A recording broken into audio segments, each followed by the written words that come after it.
Hello everybody, welcome back to our YouTube channel. Today in this video I am talking about Tesla stock. In this video I am talking about stock pros and cons and technical analysis and latest news about it.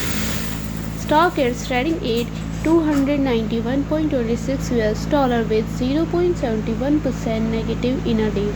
We can easily see stock was volatile for a day. The volume of stock was recently not all-time high, so the fundamental stock is not better for today. Before buying and selling the stock, please consult your financial advisor. Today's video is done. Thanks for watching. Please subscribe my YouTube channel and like the video and also comment for related queries.